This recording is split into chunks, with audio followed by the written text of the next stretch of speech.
छल कपट कोई करे तो उस समय विचार करना चाहिए कि कोई हमारा प्रारब्ध, जैसे हमारी कोई 100 रुपये की बेईमानी कर दी, हमारा प्रारब्ध भोग है, पूर्व का 100 रुपया कर्जा था, इसलिए उसने बेईमानी करके ले लिया, निपट गए।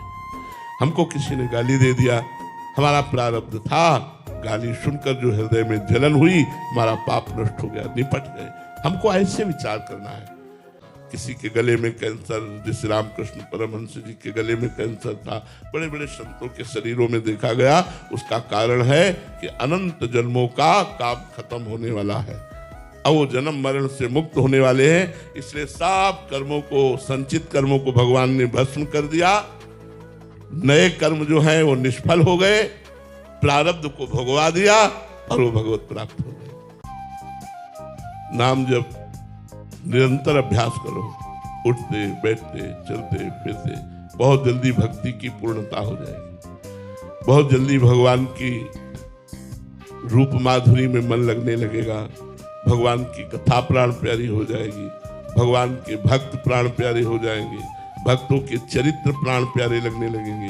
यही तो भक्ति का स्वरूप है।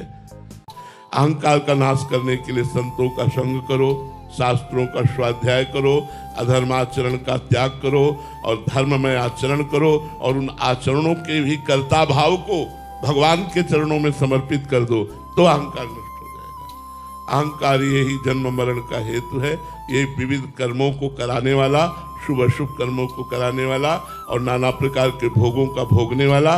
राधा राधा राधा, बच्चा बस इतने हैं, ये 2 अक्षर हैं जो परमात्मा तक को घसीट लेते हैं। तुम तो जीव हो। राधा राधा, जहां उच्चारण हो, यज्ञापा सकदेव गोकुल पते राकर्षणा। राधा का नाम उच्चारण करने मात्र से गोकुलपति श्री कृष्ण तख्तन आकर्षित होकर उपस्थित हो जाते हैं। 100 रुपया जैसे ब्याज का ले लो ना, और जमींदार लोग नहीं, ब्याज के ऊपर ब्याज, ब्याज के ऊपर ब्याज, और जब जमा करने जाओ तो पता चला 10,000 रुपया, और अगर फिर चूक गए तो 20,000 रुपया, फिर तुम्हारी खेती ले लेंगे। ऐसे ही कर्म है, छोटा सा कर्म पाप कर्म, वो ब्याज पर ब्याज, ब्याज पर वो भयानक रूप बन करके जब बम की तरह गिरता है तो धज्जियां उड़ जाती हैं, शरीर की धज्जियां, एक्सीडेंट हुआ, ये सब। अगर हम अपने हृदय को निर्दोष करना चाहते हैं तो दूसरों में दोष दृष्टि ना देखें।